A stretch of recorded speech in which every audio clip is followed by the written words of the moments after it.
So I don't want to be one person off screen, but then when I'm acting, well, it's just acting. Right. So God, please understand, I have to do this sex scene. Please, God, understand, I have to kiss this man, 100 times today, but it's just acting. It's just on screen. Even though I'm married, it's just acting. New goal now is to represent God on and off screen. And so I'm not going to diminish my relationship with God just because this is the thing that I've always dreamed of. They presented her a role that I know when I would have met her, when we met 6 years ago now, she would have been on the floor crying, being like, I can't believe I get this role. And she reads it and goes, no, I'm okay. It's not for me anymore. Why did you become convinced enough of that to forego this opportunity? Hollywood offered her fame, fortune, and fast-track success, but she said no. When Jordan Peterson asked why, her answer stunned everyone in the room. This is one moment you won't forget, and you'll understand why faith still matters in today's world. I got to share something about her because this recently happened. I was choking up to my mom of how beautiful my wife is mentally and spiritually. She just started walking this path like a few years ago, and I'm watching her just destroy obstacles that took good men out, like insanely.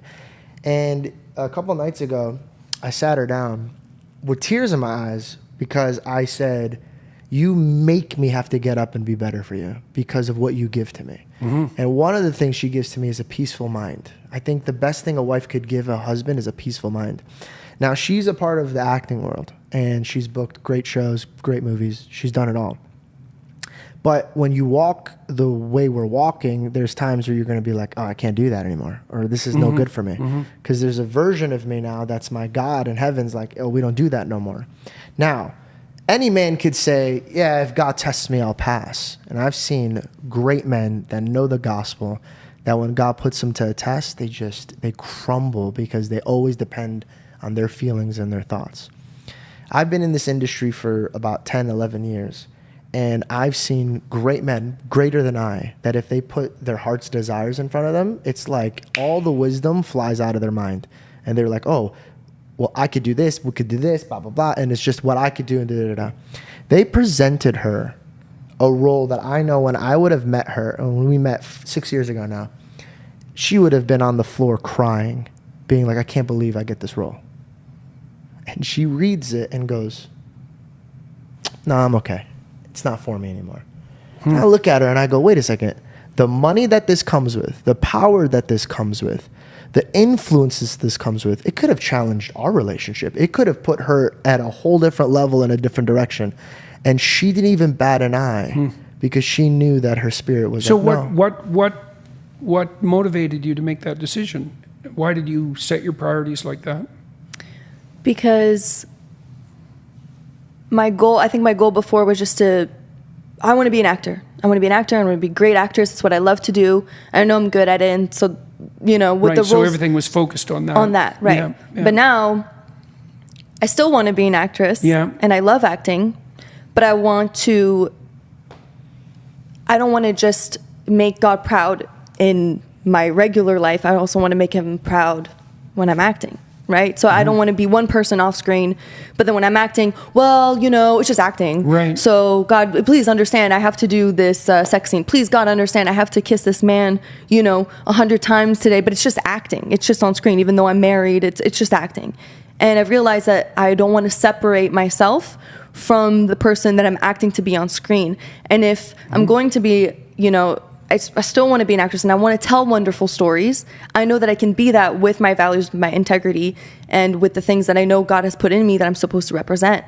And I think that, you see a lot of examples of men who are able to do this, right? They're able to, in a lot of actors, they're able to say on set, I won't kiss anyone but my wife and things like that. I think there's a lot more roles available for them. And I haven't seen any women do that. And I genuinely, my new goal now is to represent God on and off screen. And so I'm not going to diminish my relationship with God just because this is the thing that I've always dreamed of and dreamed for. And I know that, so when I got that offer why did you become convinced enough of that to forego this opportunity? Because that is a sacrifice, Yeah, It I was is. about to say. right? All I kept hearing was sacrifice. And you did it, apparently, you did it rapidly. Yeah. How, account for that. I mean, you told the story, but why do you think you've become convinced that that was the right thing to do? Because, like, you had a real opportunity there. Right. For better or worse. Right. I think because my faith in God is so strong. I know that what he has in store for me is so much greater than what I could set out for myself. So if I took that role, sure, it'd be great and maybe it would satisfy me in the short term. But I know that in the long term, it's nothing compared to what God has for me. Right. Yeah. So you're playing the long-term game. Absolutely. I know it's a longer road, and in some sense it might be harder, but because I'm doing it with God, it's like he's lifting me, he's letting me walk on the water. So it might be longer and it might be harder and it might come with some sacrifices, but if I don't have my eyes focused on the sacrifice that I'm making and the fact that I'm like, oh man, I would have loved to do this, this sucks. If my eyes are on that, of course it's going to suck and the road is going to suck. But if I have all my eyes on God and I let me walk on water, then the pathway is going to be peaceful and it's going to be beautiful. And at the end of that road, it's going to be so much greater than what I could have ever even imagined. And so I have strong faith that he's going to deliver on his promise and that he's going to deliver that for me because that's what he told me he would do. Right? Okay. I don't know. Got it. Is that? Very clear. Yeah. Yes, very clear. Thank you. I'm Congratulations. If this inspired you or made you think deeper about faith and purpose, make sure to hit that subscribe button. We share real stories like this to strengthen your walk with God. And trust me, you won't want to miss what's coming next.